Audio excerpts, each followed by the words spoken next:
Congolais, lèvons-nous, unissons-nous et bâtissons notre cher et beau pays. Alléluia.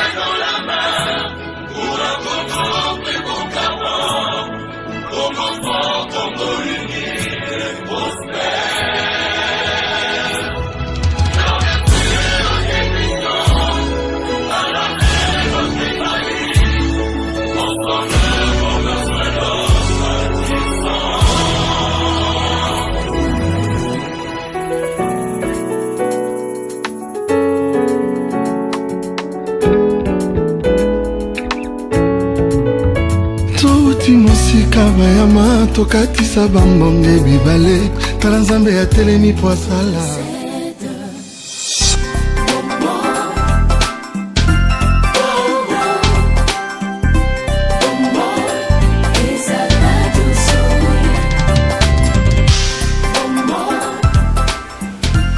Radio Télé. Oui, voilà, bonsoir, mesdames et messieurs. Nous sommes là dans le cadre de notre émission Les Congo mon pays de ce dimanche 24 janvier 2021. Chers téléspectateurs, chers auditeurs, pour ceux qui nous suivent en modulation de fréquence, la 98.5 MHz du côté de la radio, bienvenue dans cette émission de ce dimanche. Nous sommes là avec vous ensemble et nous allons devoir nous attarder sur un certain sujet hyper important. Chers messieurs, chers tous, aujourd'hui c'est le dimanche 24 janvier. Et votre émission Les Congo mon pays, vous émettant, c'est une mission qui vous met au parfait de l'information de votre pays, car le constat est fait que nombreux de nos compatriotes ne connaissent pas grand-chose en ce qui concerne l'histoire de leur pays, notre pays, la République démocratique du Congo. Et on est là. Du côté de la régie TV, c'est l'ingénieur Michel Matela, la régie radio, c'est Rifin Bouloualo. Nous avons aussi la prise de vie par le preneur de vie, le chasseur d'images, Josué Boutouo. La réalisation est assurée par notre bien-aimé Soko Maboko Sotman. L'émission Le Congo de mon pays, Le Congo mon pays, voulais-je dire, de ces jours, va porter sur une thématique hyper intéressante, la naissance de l'État congolais. En effet, d'après plusieurs discours officiels et même les médias tant nationaux qu'internationaux, il est fait un constat aussi amer soit-il que la République démocratique du Congo, notre cher pays, serait née un certain 30 juin 1960. Eh bien, au regard de beaucoup d'intellectuels historiens que nous sommes, par exemple, ça constitue une tare scientifique. Et cette façon de voir les choses ne favorise pas la cohésion nationale et constitue un déni d'identité et ne permet pas de vivre ensemble. Mais il y a des questions que l'on se pose dans ces beaux pays, les pays où il fait beau vivre. Le Congo est-il un État? Le Congo, mon pays et le vôtre, est-ce une nation, un État-nation ou un pays? À ce genre de questions, la réponse serait en majuscule oui, oui, oui, oui. Mais pourquoi oui? Et si l'on disait non, non, non, mais pourquoi non? Eh bien, c'est tout autour de cette émission que nous allons bien pouvoir découvrir la vérité. Le 30 juin 1960 était bel et bien la date de l'accession de notre pays à la souveraineté internationale. Mais, est-ce que le Congo est né vraiment le 30 juin? Et dire que Joseph Kasavubu était le premier chef de l'État, est-ce une vérité scientifique? L'histoire de notre pays a été truquée. Les colonisateurs sont venus, l'histoire était telle qu'elle, truquée et mal enseignée. Et nous, comme historiens, nous avons la lourde responsabilité de réécrire cette histoire. Pas seulement la réécrire et communiquer la vraie version des faits, la vérité telle qu'elle. Eh bien, votre humble serviteur, l'habitué Junior Ifoufa Motoya Bato qui est devant le microphone, dans sa casquette d'historien chrétien, il va bien pouvoir vous mettre au parfait de la réalité historique longtemps truquée de votre pays. Chers tous, avant d'entrer dans la thématique du jour, nous allons bien pouvoir nous demander, nous poser des questions. Ressaisissez-vous, chers élèves, Parce que je suis aussi enseignant, je donne les cours généraux, histoire, géographie, questions d'actualité, civisme, éducation, la citoyenneté, dans beaucoup d'écoles de la ville, surtout dans les classes terminales. Étudiants, intellectuels tout court, vous, amis de la science, prenez votre stylo, prenez votre agenda, parce qu'on apprend tous les jours. On apprend tous les jours. Antoine de Saint-Exupéry disait, je cite, « L'histoire ne s'arrête pas le jour où chacun de nous sort de ses classes. » Et il ajoute, « La lecture d'un livre d'histoire est pour l'esprit ce qu'un séjour en montagne est pour l'âme. » Un chrétien qui passe son séjour sur la montagne, elle revient fort. Mais quand vous prenez seulement le temps de reconstituer l'histoire, vous comprendrez que nous avons toujours des lacunes. Mais, avant de tout parler, nous allons nous poser la question de savoir, est-ce la République démocratique du Congo vraiment est un État? Mais pour répondre à cette question, permettez, chers téléspectateurs, chers auditeurs, que je vous donne le numéro de téléphone. Nous n'avons pas besoin de répondre aux appels tout au long de cette émission parce que ça nous prendrait du temps. Mais envoyez seulement des textos. Des textos, des messages seulement. Contribuez, posez des questions et nous allons bien pouvoir répondre à toutes vos préoccupations. Parce que nous sommes là pour vous informer, vous éduquer et vous divertir. Et c'est ça la radio-télévision Zoé, la chaîne qui donne la vie, la 98.5 MHz. Prenez nos numéros de téléphone. Orange, nous avons 085 45 19 130. Je reprends le numéro Orange, 085 45 19 130. Ça c'est Orange. Vodacom, prenez le numéro 081 77 66 300. Je reprends 081 77 66 300. Pour avoir toutes les informations concernant le Congo, mon pays, posez des questions avant, pendant ou après l'émission, veuillez contacter les numéros que je viens vous donner. Ce sont les numéros qui identifient l'émission Congo, mon pays, qui est animée par votre humble serviteur Junior Ifoufa. Un État alors. C'est quoi un État? Pour savoir si le Congo c'est un État, on doit d'abord savoir qu'est-ce qu'est un État. Un État est bien quand nous prenons par exemple Nicolas Machiavel, qui est le premier à utiliser le mot Stato. Vous allez voir que l'État, il y a plusieurs définitions. Beaucoup d'auteurs ont donné un certain nombre, une panoplie de définitions en ce qui concerne l'État.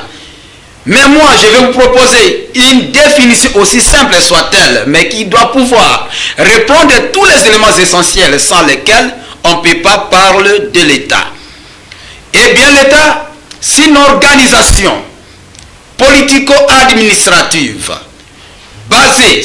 établie sur base des règles juridiques selon lesquelles le pouvoir est exercé sur un territoire, une population, avec un gouvernement, une puissance, et aussi avoir la reconnaissance internationale. Et bien là, à partir de cette définition, aussi laconique soit-elle, que je viens de vous brosser, nous devons savoir quels sont les éléments constitutifs d'un État. Parce qu'on ne peut pas parler d'État vague que vague. Il faut connaître quels sont les éléments constitutifs d'un État. Pour parler d'un État, et pour savoir si que le Congo c'est un État, eh bien, suivez-moi avec beaucoup d'intérêt possible. Pour parler d'un État, on doit premièrement avoir un territoire. Il faut avoir un territoire bien délimité, circonscrit. Le cas de la République démocratique du Congo. Et là, vous serez d'accord avec moi que la RDC a un territoire.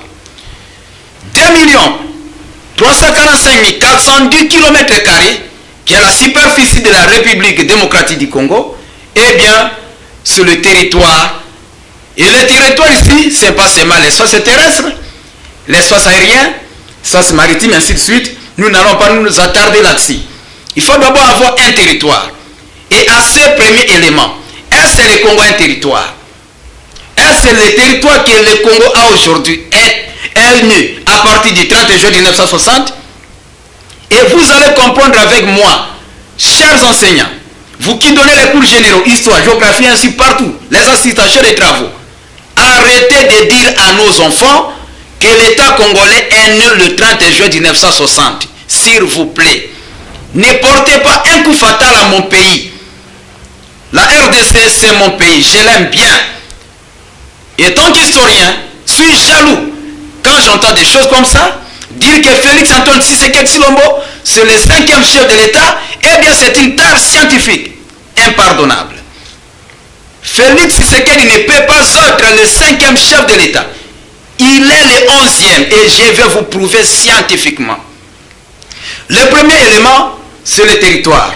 Vous êtes d'accord avec moi en ce moment que la République démocratique du Congo a eu son territoire depuis le 17e siècle. 17e siècle, ça veut dire quoi, M. Ifoufa? Qu'est-ce que tu veux dire? Eh bien, le 17e siècle, nous sommes à l'année 1884 et même 85. Depuis l'école primaire, on parle de la conférence de Berlin. Cette conférence de Berlin, qu'a-t-elle porté? Et la matière portait sur quoi? On nous a enseigné que la conférence de Berlin réunissait 14 nations. Eh bien, moi, je vous informe que la conférence de Berlin avait réuni 15 nations, 15 puissances. Et quelle est la 15e puissance? C'est votre pays à vous, les Congo. Vous allez comprendre. Pour parler du territoire, le deuxième élément, il faut avoir une population. Après le territoire, il faut avoir une population. Est-ce que le Congo n'a pas de population? La réponse est oui. La population, qu'elle soit homogène ou hétérogène, qu'elle soit constituée d'apatrides, quoi que vous sachiez, l'essentiel qu'il y ait une population. Est-ce que la population congolaise est née le 30 juin 1960? La réponse c'est non. Et si c'est non, pourquoi est-ce que vous dites que l'État congolais est né le 30 juin? Comment un mensonge peut être structuré, organisé, et là, et après on va dire, les enfants d'aujourd'hui ne sont pas intelligents. Qui a enseigné ces enfants d'aujourd'hui? Ce sont les enfants d'hier qui ont enseigné les enfants d'aujourd'hui. Moi je le partage, je ne vais pas entrer dans une lutte de classe, dans le conflit de génération, où on assiste à un jeu de ping-pong, où les papas disent aux enfants, les enfants d'aujourd'hui, et les enfants disent, les papas d'hier, les papas d'aujourd'hui. En fait, cela ne résout pas les problèmes. Le problème est que chacun où il se trouve soit sérieux, qu'il se mette au travail. La population congolaise n'a pas commencé le 30 juin, ou carrément les Lumumba et autres ne seraient pas congolais. Donc la population existait. Troisième élément. Donc vous voyez que le Congo a répondu au premier critère qui est le territoire. Il a eu un territoire. Deuxième critère, une population. Et c'est pas ça seulement. Il faut avoir une puissance ou un gouvernement. Le gouvernement a toujours existé. Avant 1960. Avant le 30 juin 1960. Ça c'est le troisième élément.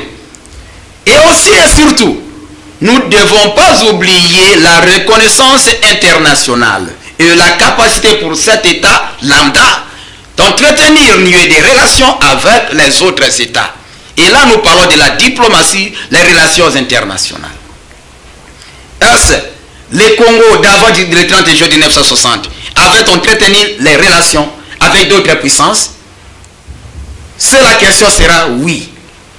Est-ce le Congo d'avant 30 juin 1960 vraiment avait-il la reconnaissance internationale? La reconnaissance internationale, les pays avaient-ils été vraiment reconnus par d'autres puissances? Si c'est oui, eh bien je vais vous placer quelques puissances qui ont reconnu l'existence de l'État congolais. Chers tous, amis de la science, laissez-moi vous rappeler une chose. Je suis un historien. Les élèves de l'Institut Freilo me connaissent. J'ai fait cours à l'Institut Freilo, au Centre Affiné Marie-Antoinette, et dans beaucoup d'écoles de la ville. Les finalistes qui me suivent. On ne peut pas raconter l'histoire de la République démocratique du Congo en commençant par le 30 juin. Non. Il faut commencer par la conférence géographique de Bruxelles. C'est là le point de départ de l'entreprise léopoldienne. C'était à l'année 1876.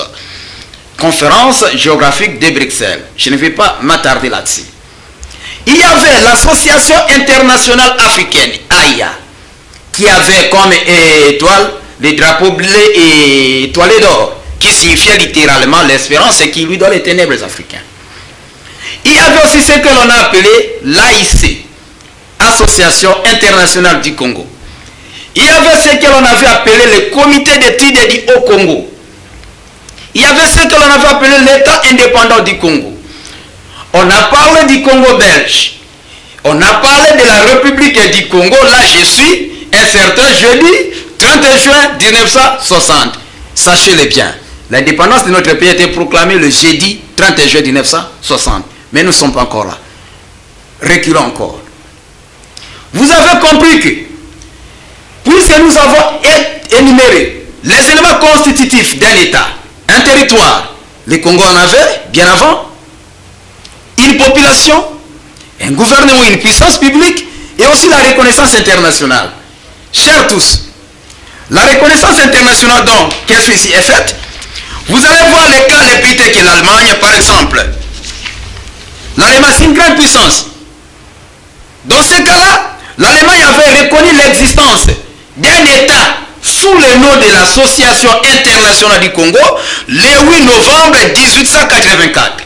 Ça, c'est l'Allemagne. Vous qui vous gargarisez là, je ne sais pas si avec turpitude ou quoi, le 31 juin, oui c'est bien, c'est une date que nous devons enseigner à nos enfants avec fierté. Mais ce n'est pas ça la date de l'État, de la naissance de l'État congolais. L'Allemagne a reconnu en cette date, la Grande-Bretagne, le 16 décembre 1884. La France a reconnu l'AIC, le 5 février 1885. Le Portugal va reconnaître l'AIC le 14 février 1884. Les États-Unis, la superpuissance, ont reconnu l'AIC le 22 avril 1884. L'Italie, le 19 décembre 1884. L'Autriche-Hongrie, le 24 décembre 1884. Les Pays-Bas l'ont reconnu le 27 décembre 1884. La liste n'est pas exhaustive ici. Alors, si l'on avait déjà la reconnaissance internationale, on avait un territoire, on avait un gouvernement, on avait une population, eh bien, vous êtes d'accord avec moi que vous soyez linguiste, juriste, politologue, relationniste, qui que vous soyez, intellectuel tout court, vous êtes d'accord avec moi que l'État congolais n'est pas né le 30 juin 1960, mais bien avant. Et en quelle date? C'était un certain 23 février 1885. Je reprends la date de la naissance de l'État congolais. Le 23 février 1885, comme aiment le prononcer nos élèves. Soit 3 jours avant l'acte final de la conférence de Berlin. La conférence de Berlin avait été clôturée le 26 février 1885. Voilà.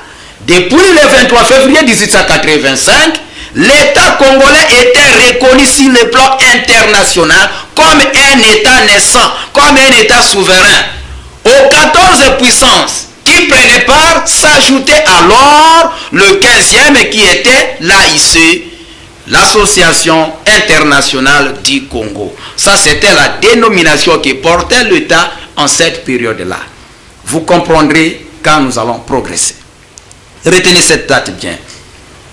J'insiste à retenir cette date. C'est très important. Et nous avons maintenant compris que l'État est né bien avant. Bien avant, et nous sommes là aux années 1885. Au mois de février, le 23e jour, c'est la naissance de l'État. Mais, ça, c'est nous avons défini l'État. Nous avons compris ce qu'est l'État. Mais maintenant, retenez que l'État, c'est un concept juridique. La différence entre État, une nation, un pays et ce qu'on appelle aussi État-nation, l'État, c'est un concept juridique. Le pays, c'est un concept géographique où l'on trouvera des frontières limitées au nord, à l'est, à l'ouest, et les pays limitrophes. Une population est des blancs, des noirs, et ainsi de suite. La race, des langues qui y sont parlées, comme le cas de notre pays, cas d'espèce, le français comme langue officielle, les langues nationales qui sont le Kikongo, le Lingala, le Swahili et le Tsiluba, et des patois, ainsi de suite. Le pays, c'est un concept géographique. La nation La nation, quant à elle, est un concept identitaire ou idéologique. Pour parler d'une nation, il faut que l'on ait une histoire commune. Il faut que le peuple ait une histoire commune, un passé commun, une origine commune. Surtout, j'insiste, le vivre ensemble. Là, on parlera de la nation congolaise, bien sûr. Mais là, il y a le tribalisme, le clanisme. Non. Cela ne permet pas de vivre ensemble, la cohésion nationale. Tel dit Tia Moulouba, tu n'es pas le mien. L'autre dit la Tia Mungala, tu n'es pas le mien. L'autre dit Tia Moussoli, tu n'es pas mon frère. Et là, attention, en faisant ceci, nous administrons un coup fatal à la République démocratique du Congo. Non, ne faisons pas cela. Nous sommes tous Congolais. Nous avons été colonisés tous par la Belgique. Nos ancêtres ont payé de leur sang. Parce que quand nous parlons de l'indépendance, il n'y avait pas que des Bangala. Ou encore les Congo, les Tiluba. Non. Vous voyez les Lumumba, les Nendaka, les Gaston Diomi, les Borikango. Ils étaient tous là. Et ils ont formé un peuple. Nos ancêtres ont versé de leur sang pour que nous ayons l'indépendance. Et là, pour parler d'unification, j'insiste, il faut la cohésion nationale, les vivre ensemble. Ça signifie que nous devons forger, accepter cette diversité culturelle. L'autre qui parle le Swahili n'est pas un ennemi, il est votre frère. L'autre qui parle Lingala, l'autre parle le Tsiluba, le Kikongo, c'est normal. Et nous devons protéger ces langues qui constituent le patrimoine culturel congolais. On fait même la promotion. La nation, c'est un concept identitaire ou idéologique. Maintenant, l'État-nation. L'État et nation. Voyez, ce sont des concepts qui s'unissent. Et l'État-nation, outre les éléments constitutifs que nous avons pu énumérer si haut, que vous avez suivi, il faut aussi avoir des soucis. Dans cet État lambda, dans cet État en question, avoir les soucis de vivre ensemble, être ensemble, avoir un passé commun, une histoire commune. Et je pense bien que depuis Lubumbashi jusqu'à Kisangani, on annonce la date de l'indépendance au 31 juin 1960.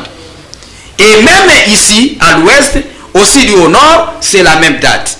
Les héros nationaux sont les mêmes. Et d'ailleurs, la constitution de la République démocratique du Congo, celle promulguée le 18 février 2006, reconnaît de titre que le Congo est indivisible.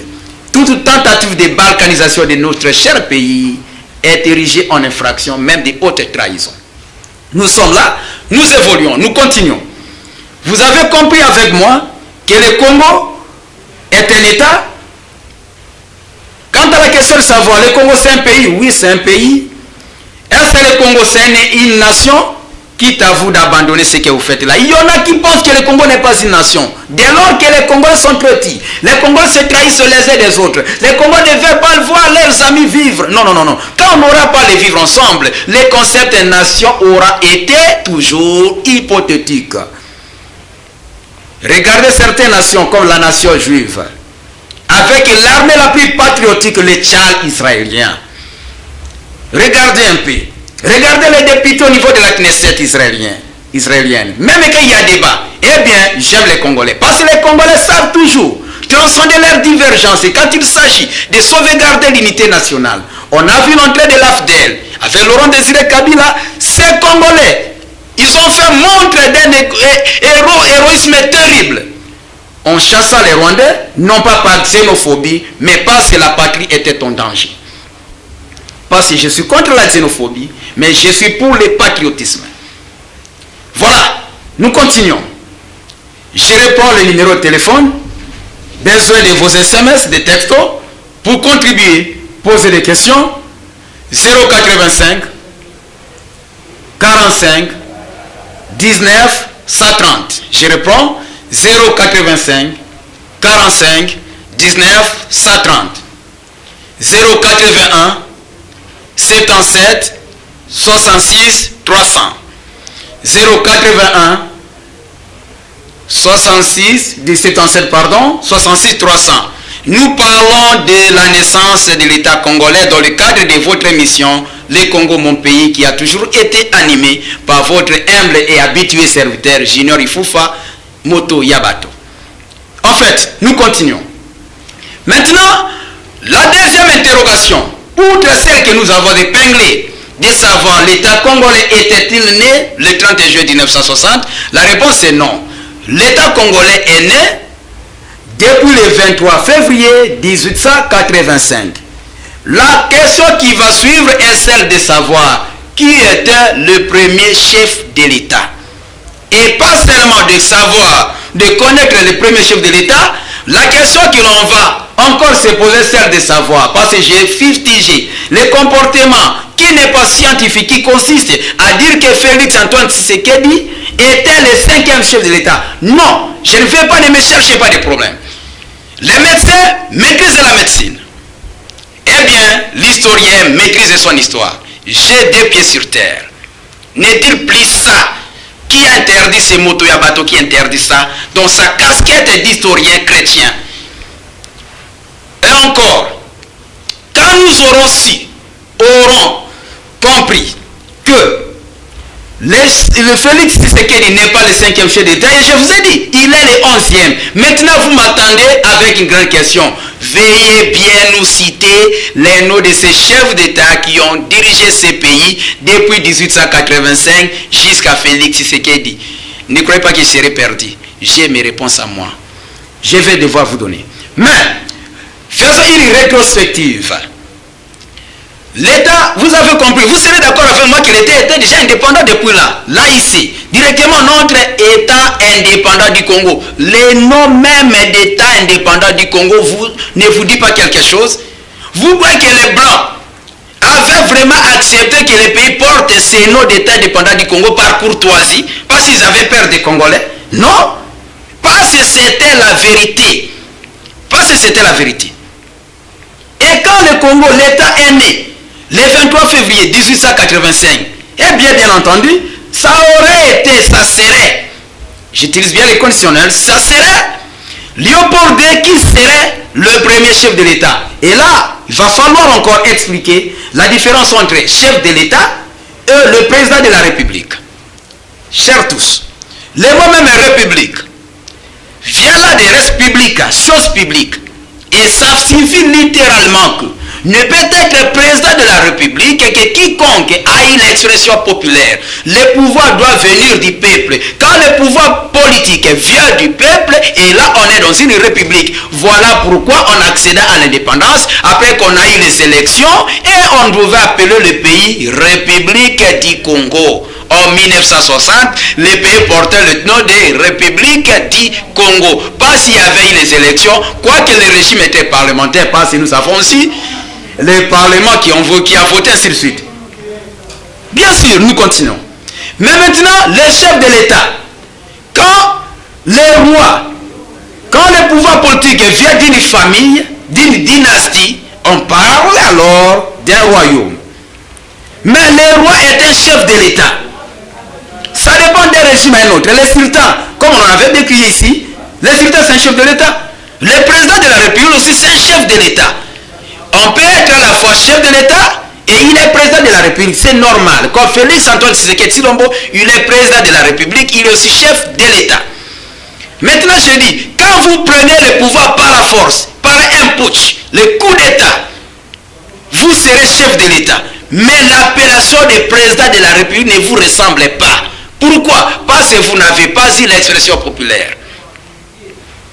Donc, le roi Léopold II, il était roi, chef de l'État, devait être lui-même le premier chef de l'État. Malheureusement, la constitution belge de cette période avait interdit au roi des Belges d'être chef de l'État d'un autre pays. Quel article? Article 62. C'était l'article 62 qui interdisait au roi des Belges d'être chef de l'État d'un autre État. Et les historiens qui me suivent savent mieux et connaissent ça. Il y avait deux armoiries différentes.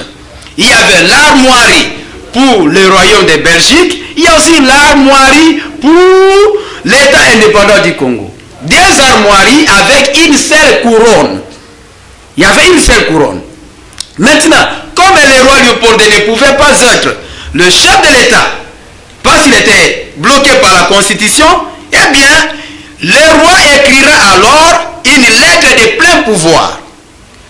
Une lettre de plein pouvoir en quelle date? Le 15 février 1885.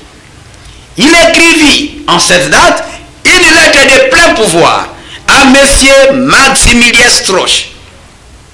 Maximilien Strauch alors deviendra le premier chef de l'État de ce qu'on appelle aujourd'hui la République démocratique du Congo, mais en ce temps-là, c'était l'Association internationale du Congo. Pour preuve, il avait signé comme 15e pays participant à l'acte final de la conférence de Berlin. Quand le roi lui écrit cette lettre, lui à son tour va s'adresser à Otto von Bismarck. Qui était Bismarck? C'était le chancelier allemand, celui qui présidait alors la conférence de Berlin. C'est alors que l'Assemblée, à l'unanimité, va déclarer et accepter l'existence d'un État souverain dans les jungles de l'Afrique, l'Association internationale africaine. Mais le nom association est péjoratif, voulais-je dire, on va alors directement entrer dans le label de l'État indépendant du Congo. Je veux que cette émission soit plus pédagogique que jamais. On est là, État indépendant du Congo. Voyez, c'est indépendant. On ne dit pas l'État colonisé, on dit l'État indépendant. Et d'ailleurs, pour votre rappel, la colonisation n'a pas commencé en 1885. Non. Non plus. Elle n'a pas non plus commencé en 1908, la date de l'annexion. Non. Ce serait vers 1925. Mais on n'est pas là.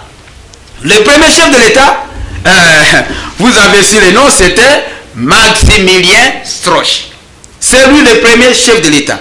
Il a régné, il a dirigé combien de mois? Parce qu'il était là à titre intérimaire. Pourquoi intérimaire? Parce que le roi était bloqué par la Constitution en son article 62 qui interdisait au roi des Belges d'être chef de l'État d'un autre État.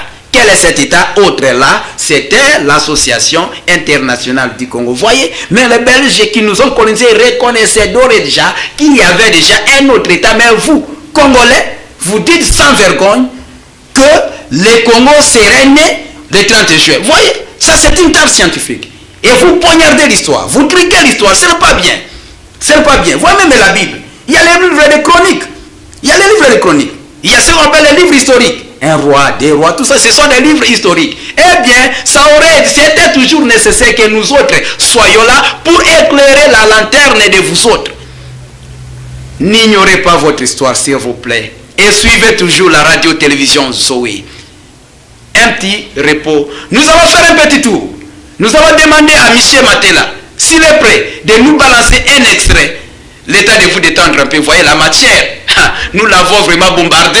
Mais il va falloir faire un petit tour du côté de la régie pour que M. Matela puisse nous balancer cet extrait de la chanson Congo mon pays. Et je vous ai dit, cette Congo Uni, cette chanson, il est un collectif de 50 musiciens chrétiens qui ont chanté la chanson Congo Uni.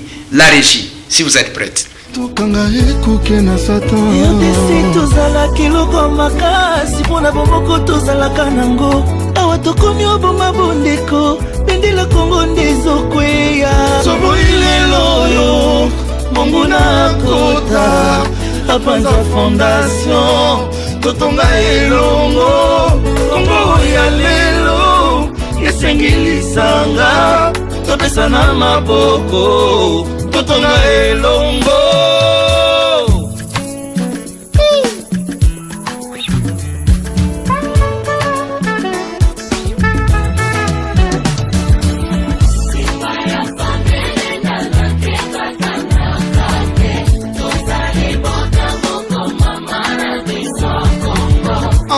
Aimons-nous les uns les autres, car l'amour supporte tout.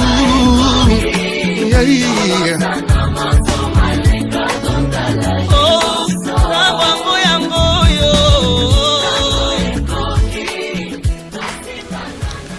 Eh bien, on est là de retour sur ces plateaux. Merci Michel Matela pour cet élément. Je rappelle, c'était la chanson Congo Ini, une œuvre qui a été réalisée par 50 musiciens chrétiens, congolais bien sûr, qui ont chanté cette chanson en l'honneur de leur pays, Congo Ini. Voyez comment ces musiciens se chantent, ont fustigé l'idée de la balkanisation. On dit Congo Ini, Congolais Ini également. Alors, nous sommes là, nous continuons. Et je vous ai dit, chers tous, je rappelle que nous sommes dans le cadre de notre émission, en fait la vôtre, le Congo, mon pays. C'est le nom de l'émission. L'émission animée par votre humble serviteur, l'habitué Junior Ifoufa, que vous appelez Moto Yabato. Et en fait, aujourd'hui, nous parlons d'une thématique hyper importante, la naissance de l'État congolais. Chers téléspectateurs et auditeurs, pour vous qui nous suivez en modulation de fréquence, la 98.5 MHz, nous sommes là, nous continuons, et j'ai dit que le chef de l'État, son Excellence Félix Antoine Tshisekedi Tshilombo, n'était pas le 5e chef de l'État, comme nous suivons toujours dans les discours et médias, en tout cas, même les discours officiels. Et on dit sans vergogne, il est le 5e chef de l'État. Non. Félix Tshisekedi n'est pas le 5e chef de l'État, mais il est plutôt le 11e. Si vous dites que Félix Tshisekedi est le 5e chef de l'État, là vous revenez à dire que Félix Tshisekedi est plutôt, ou encore le Congo, l'État congolais est né le 30 juin. Et là, vous méconnaissez toute la grande partie de l'histoire de notre pays. Regardez un peu la nation juive, l'État hébreu. L'indépendance ici aux années 1948. Mais quand les Hébreux présentent l'histoire de leur pays, ils vont même dans l'Antiquité la plus lointaine possible pour ramasser même les patriarches David, les rois Salomon, les rois Saoul. Ça, c'est l'histoire d'une nation et il faut la protéger. Il faut protéger l'histoire du pays. Donc, nous avons compris que c'était seulement une erreur. Mon peuple périt par manque de connaissances, dit-on. Et c'était vraiment de l'ignorance. Et nous avons éclairé votre lanterne à partir de cette émission. Parlons des chefs d'État. Je dis que le premier chef de l'État, c'était Maximilien Stroch. Mais la question que vous allez bien me poser, c'est est-ce que Maximilien Stroch ou Léopold étaient des Congolais? Et comment un autre État peut avoir des chefs de l'État d'un autre pays? Là, vous parlez comme un mortel. Vous ne parlez pas comme un scientifique. Parce qu'un scientifique, afin de faire sortir un argument, il doit plutôt tourner la langue 7 fois. Et j'ai eu le temps de fouiner tout au long de ma formation comme historien. J'ai eu le temps de fouiner sur le net la documentation existante, les bibliothèques et tout ce que j'ai comme formation me rassure, bien entendu, que Félix Tshisekedi c'est le 11e chef d'État. J'ai des pieds sur terre. Je veux aussi vous poser une question. Est-ce que le Canada c'est un État? Réfléchissez un peu. 30 secondes. Le Canada c'est un État. Là, nous sommes en Amérique du Nord.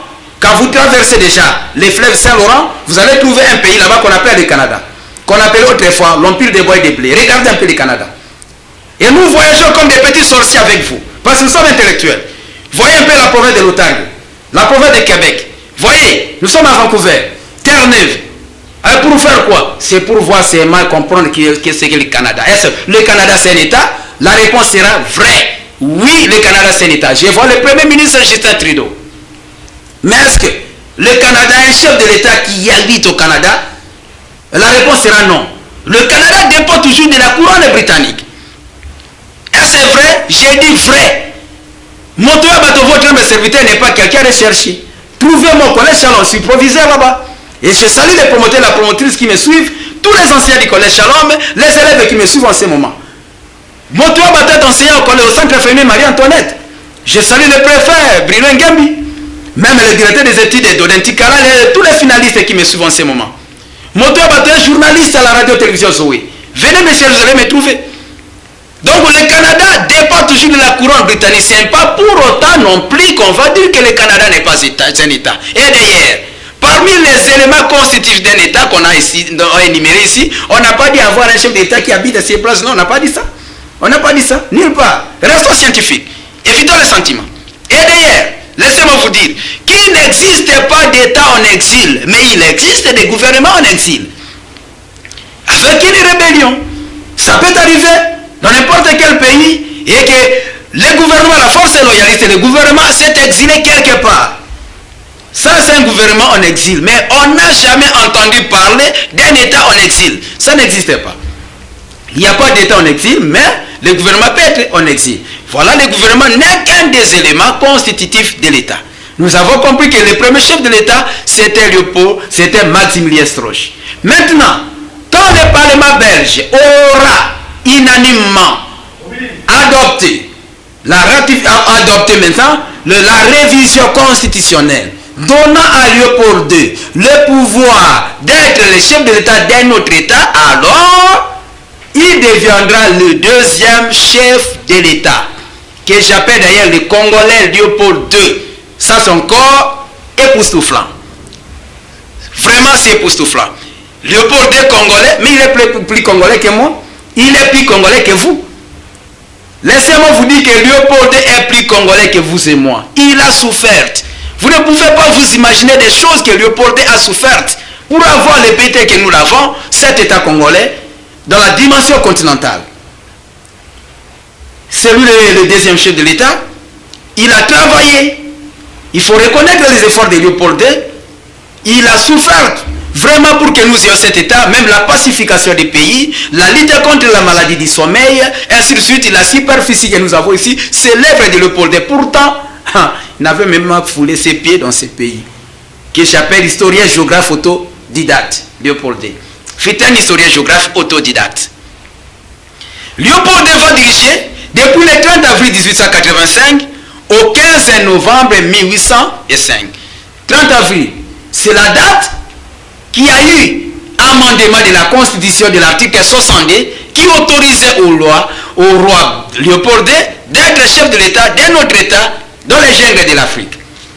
Et le 15 novembre 1908, c'est la date bien entendu qui marque l'annexion du Congo à la Belgique, parce que vous savez, là, Léopold est aux abois. L'État nous presse. Après Léopold, le troisième chef de l'État, c'était quoi? Le roi Albert Ier. Le roi Albert Ier va diriger du 23 décembre 1909 au 17 février 1934. Après le roi Albert Ier, nous avons le roi Léopold III. Le roi Léopold III va diriger du 23 février 1934 et il ne va pas finir son mandat, il va s'exiler. Là, nous sommes déjà dans les méandres de la Deuxième Guerre mondiale, seconde comme vous voulez, et deuxième, dans l'hypothèse où il y aurait une troisième, et il va s'exiler. Et la couronne va rester comme ça. C'est alors qu'on va prendre dans cet état-là les régents, Prince Charles. Les régents, voulais-je dire, Prince Charles, va diriger le pays depuis, nous sommes là, 1944 à 1951. Vous vous rappelez, 1944, là, c'est en pleine Deuxième Guerre mondiale. Jusqu'en 1951. Après 1951, après le régent Prince Charles, ça sera le tour de roi Baudouin. Le roi Baudouin, il était même ici, même Charles aussi, il était ici. Le roi Baudouin, avec sa reine Fabiola, était même ici à Mbandaka, bien sûr. Il était même ici. Il va venir, c'est lui qui va proclamer, dans un climat très morose, l'indépendance du pays. Et nous avons parlé, avec l'indépendance du pays, les discours inutilement iconoclastes de Patrice Emery Lumumba, qui n'était pas protocolaire d'ailleurs, parce qu'il avait improvisé, nous avons parlé la fois passée ici. Donc celui qui était le 6e chef de l'État, de 51 à 60. 60 déjà l'indépendance. Faut-il nommer le nom du président qui inaugure l'ère de la République, de la Première République? C'était alors Joseph Kasavubu. Va régner de 1960 à 1965. 65 là, un certain 24 novembre, il y a eu un putsch. Le coup d'État va intervenir. Joseph Désiré Mobutu va prendre le pouvoir et va être alors le 8e chef de l'État. Mobutu va régner de 65 à 1997. de 1965 à 1997, soit 32 ans de son règne. On principe par le temps de l'époque Mobutu. Il était alors le 8e chef de l'État. C'est clair. Chers tous, je vous prie, pour l'amour du ciel, de ne plus trinquer notre histoire et dire que l'État congolais est né le 30 juin. Vous voyez, nous avons prouvé scientifiquement que l'État congolais n'est pas né le 30 juin, mais plutôt le 23 février 1885, soit 3 jours avant l'acte final de la conférence de Berlin. Vous comprendrez beaucoup de choses en ce qui concerne l'histoire de votre pays en suivant les programmes de la radio-télévision Zoé, surtout l'émission Les Congo, mon pays. Nous continuons, parce que le temps nous presse. Le 9e chef de l'État, ce fut alors Laurent Désiré Kabila. C'est Macky Sall qui, après les accords de l'Émera de 1976, qui est le point de départ même, il va venir prendre le pouvoir, il entre à Kinshasa et va diriger le pays depuis 1997 jusqu'en 2001, le jour où il a été abattu par Kasereka Rachidi. Et c'est comme ça.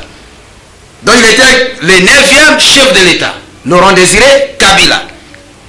Et après Laurent Désiré Kabila, c'était son fils, Joseph Kabila, qui prend le pouvoir de 2001 à 2018 littéralement, mais la passation pacifique du pouvoir ne s'effectuera que le 24 janvier, bien sûr, 2019. Et nous sommes suivis, c'est fait alors la première passation civilisée du pouvoir. Il n'y avait pas de crépitement de balles, il n'y avait pas de désordre, il a eu remise et reprise. Et d'ailleurs, laissez-moi vous souffler, si ces pays ont longtemps souffert de mégestion, de mauvaise gouvernance, c'est parce qu'il n'y a jamais eu de remise et reprise. Vous allez comprendre avec moi que Kasavu prend le pouvoir, il est chassé par Mobutu. Pas de remise et reprise. Mobutu chassé par Laurent Désiré Kabila. Pas de remise et reprise. Et maintenant, où était le principe de la continuité des affaires de l'État? Il n'y a pas de remise et reprise. Et d'ailleurs, jusqu'à aujourd'hui, la RDC continue à réclamer ces archives qui sont restées en Belgique. Vous voyez que c'est une des causes qui ont fait que le Congo ne puisse pas avancer. Chers dirigeants de notre pays, Excellence, Monsieur le gouverneur, Monsieur le maire, Excellence, Monsieur le ministre, chers tous, vous avez des postes de responsabilité. Ayez toujours le courage de faire la remise et reprise au nom du bien de tous, au nom du patriotisme. C'est ainsi que vous léguez le pouvoir parce que nous disons serment de liberté que nous léguons à jamais à notre postérité. Mais quand vous camouflez les archives de l'État, vous les gardez dans votre chambre à coucher et vous mourrez avec ça. Mon Dieu, comme c'est grave. C'est pas bien, nous continuons. Parce que l'État nous presse. Et après Joseph Kabila, qui était le 10e chef de l'État, et vous êtes maintenant d'accord avec moi que Félix Antoine Tshisekedi Tshilombo est le 11e chef de l'État. Il a pris le pouvoir le 24 janvier 2019. Et c'est lui le 11e chef de l'État. Maintenant, prouvez-moi comment il peut être le 5e chef de l'État si ce n'est qu'un assassinat dans la science. Vous triquez l'histoire de notre pays. Vous ne voulez pas que nos enfants connaissent la vérité. Eh bien, la radio-télévision Zoé est là pour informer, éduquer et divertir. Et l'émission Le Congo, mon pays est là pour vous aider à comprendre l'histoire de votre pays. Voilà, mesdames et messieurs, sommes obligés de vous dire que nous arrivons à la fin de cette émission. C'est par ici que nous mettons un terme à l'émission Le Congo, mon pays, de ce dimanche 24 janvier 2021, qui a porté sur la naissance de l'État congolais. Chers téléspectateurs, chers auditeurs, devant le microphone, c'était votre habitué, humble serviteur Junior Ifoufa, que vous appelez Moto Yabato, c'est le vôtre. La régie TV, c'était l'ingénieur Michel Matela. La régie radio, c'était en fait le régionnaire FM Bolwalo. Le preneur de ville chassé d'image, Josué Botuo. la réalisation de notre frère Soko Maboko Sotman, qu'on appelle Moutou Moke Mayele Ebele. Restez toujours fidèles. Merci à vous, chers téléspectateurs, chers auditeurs, de votre fidélité à la 98.5 MHz, fréquence modulaire de la radio, et à 607.25 Canal TV. Ne zappez pas, continuez toujours à suivre les programmes de la radio-télévision Zoé. Merci de votre fidélité. Au revoir.